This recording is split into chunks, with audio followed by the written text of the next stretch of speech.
अस्सलाम वालेकुम dear students. हमने स्टार्ट किए डिजीज़ ऑफ रेस्पिरेटरी सिस्टम। तो आज का जो हमारा डिजीज़ है वो है पल्मोनरी ट्यूबरक्लोसिस, या इसको हम आम जो ट्रेडिशनली वर्ड्स में टीबीबी कहते हैं। An infections pulmonary conditions characterised by the formations of tubercles in the lungs and loss of weights. ये एक ऐसा इन्फेक्शन होता है जिसमें हमारे लंग्स इफेक्टेड होते हैं थ्रू बैक्टीरिया, जो माइकोबैक्टीरियम ट्यूबरक्लोसिस है, उनसे हमारे जो लंग्स होते हैं उसमें ट्यूबरकल्स बनते हैं। ट्यूबरकल्स जब हम किसी भी टीबी पेशेंट्स का एक्सरे करवा दे, CXR करवा दे, चेस्ट एक्सरे, तो उस पे आपको वाइट सा स्पॉट्स नज़र आएंगे। डिफरेंट जगहों पे वाइट स्पॉट्स उस एक्सरे पे प्रेजेंस होंगे। तो वो एक्सरे पे जो वाइट स्पॉट्स प्रेजेंस होते हैं वो बेसिकली ट्यूबरकल्स होते हैं। जो हमारे इम्यून सेल्स होते हैं ये इस माइक्रो ऑर्गेनिजम्स के इर्द गिर्द आके एक्यूमुलेट्स होते हैं और एक कॉलोनीज बनाते हैं जिसको हम ट्यूबरकल्स कहते हैं। इसकी एटियोलॉजी क्या है, मींस कॉजेज़ क्या है। Mycobacterium tuberculosis is causative agents और causative organisms for this disease. इस पल्मोनरी ट्यूबरक्लोसिस का जो स्पेसिफिक कॉज है वो क्या है, माइकोबैक्टीरियम ट्यूबरक्लोसिस, जो क्या है, एक बैक्टीरिया होता है। The disease spreads through droplets moods.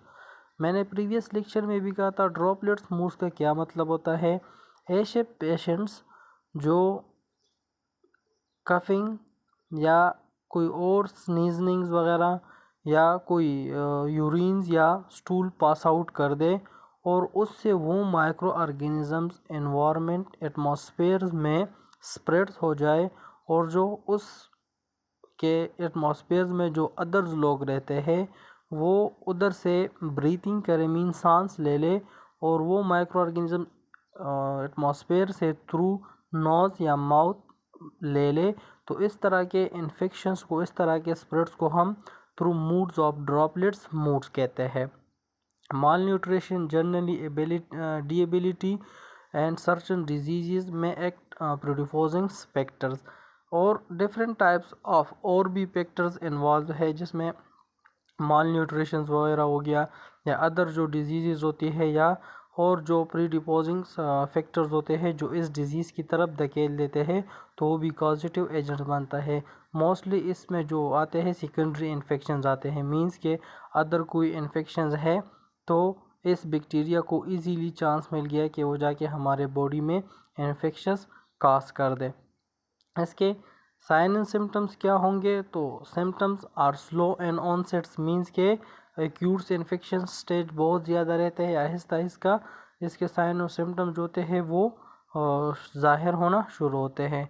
और उसके बाद कफ होगा, लो ग्रेड फीवर होगी, evenings rise of temperatures, means के एक स्पेसिफिक टाइम्स होगा इनको कि उस टाइम्स पे, इवनिंग ज़रूरी नहीं है, ये नाइट्स पे भी हो सकता है, मॉर्निंग पे भी हो सकता है, लेकिन 24 आवर में एक ऐसा स्पेसिफिक टाइम होगा जिस टाइम पे उस पेशेंट का, जिसको पल्मोनरी ट्यूबरक्लोसिस हो, उनका बॉडी टेम्परेचर रेज करेगा। नाइट स्वेट्स होगी, initially the cough is drives, laters on become productive, plural sputum जो होगी, hemotypsis due to ruptures in the small blood vessels in lungs, massive hemorrhage may occur and cavitations in the lungs।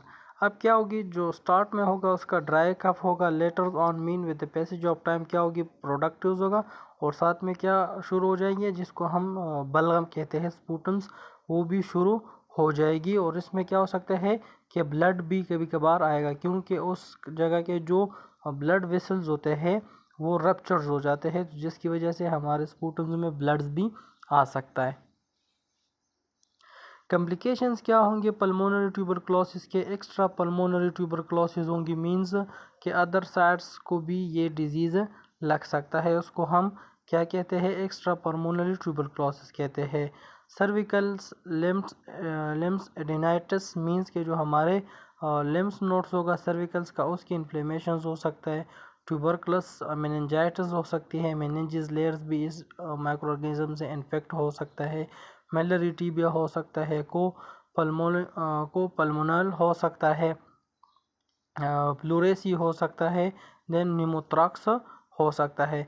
ये सारे जो मिलरी TB हो गई या core पल्मोने हो गई या प्लूरेसीज हो गई या निमोथ्राक्स हो गई, ये जो हमारे वो होती है, एक मेम्ब्रेन्स होती है, फ्लोरल मेम्ब्रेन्स लंग्स के इर्द गिर्द जो प्रेजेंस होती है, उसमें डिफरेंट टाइप्स ऑफ डिजीज़ आकर हो सकते हैं। एक्यूमुलेशन ऑफ फ्लूइड्स होगी और उस जगह पे डिफरेंट टाइप्स ऑफ जो हो केविटीज़ वगैरह काज हो सकते हैं उस जगह पे। उसके बाद इसके हम डायग्नोसिस किस तरह करेंगे, तो स्पूटम्स करवा देंगे। A B acid fast bacilli, acid fast bacilli mean they resist against the acids, that's why इसको हम एसिड फास्ट बिसिलाई भी कहते हैं। स्पूटम्स कल्चर करेंगे, सी एस जिसको हम टेस्ट कहते हैं, कल्चर एंड सेंसिटिविटी टेस्ट स्पूटम्स का करेंगे। कंप्लीट ब्लड काउंट करेंगे with E S R, erythrocyte sedimentation rates, और इसके बाद चेस्ट एक्सरे करवाएंगे इसके, और उसके बाद मॉन्टेक्स टेस्ट करवा देंगे। मॉन्टेक्स पीपीडी टेस्ट हम करते हैं, ये इसको हम न्यूट्रलाइजेशन टेस्ट भी कहते हैं। ये इस तरह टेस्ट होता है कि स्पेसिफिक यूनिट्स पे ये एंटीजन हमारे बॉडी में लगाया जाता है, या जो पेशेंट्स होता है तो अगर उनके बॉडी में ये माइक्रो ऑर्गेनिजम्स प्रेजेंट हो तो उस एंटीजन के अगेंस्ट एंटीबॉडीज़ बनी होगी, ये एंटीजन न्यूट्रलाइज हो जाएगा। कोई किस्म के उस जगह पे स्वेलिंग्स या रेडिश अपीयरेंस नहीं होगी, तो मीन्स कि वो टेस्ट नेगेटिव होगा। नहीं, अगर उस जगह पे स्वेलिंग्स आ गई, स्पेसिफिक मीटर्स होता है कि उस जगह पे स्वेलिंग्स आ गई या रेडिश हो गया, तो इसका मतलब होता है कि उनके बॉडी में कोई किस्म की एंटीबॉडीज़ नहीं है, तो इस एंटीजन ने अपना एक्शन शो कर दिया, लेकिन वो कंट्रोल फॉर्म में होते हैं। ब्लड माइक्रोडॉक्स या आईसीटी टेस्ट हम इसको करवाते हैं, इम्यून क्रोमेटोग्राफी टेक्निक्स वाला टेस्ट जो होता है। इसकी हम प्रिवेंशन किस तरह करेंगे, तो बीसीजी वैक्सीन जो लगाया जाता है बच्चों को वो लगाएंगे। बेसिलस कैलमेटिक यूरिन्स वैक्सीन होता है, और उसके बाद prevent infected individual develop active disease, और जो इन्फेक्टेड पर्सनस होते हैं उनको प्रिवेंट्स करवाएंगे, मीन आइसोलेट्स करवाएंगे, जो उस डिज़ीज़ को डेवलप ना करे और अदर कम्युनिटी में स्प्रेड्स ना हो जाए। Isolation of patient is necessary.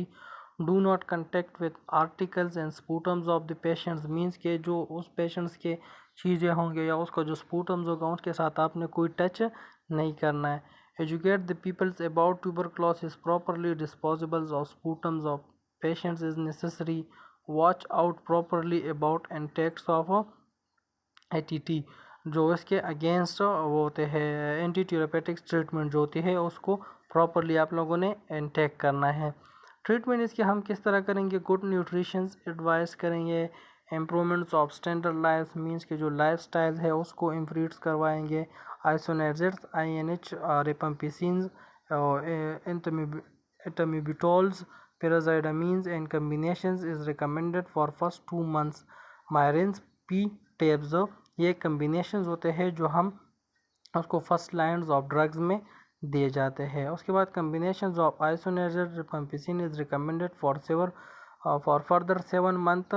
रेमेसिड्स 300 mg ये सेकेंड लेयर ऑफ ड्रग्स में दिए जाते हैं। फिर विटामिन B6 हम देंगे, multivitamins improvements for health B complex देंगे, या कफ एक्सपेंडेटर्स देंगे जिसमें हाइड्रोलिन्स आ गया, या एंटीबायोटिक्स भी इसको हम दे सकते हैं। Thank you so much.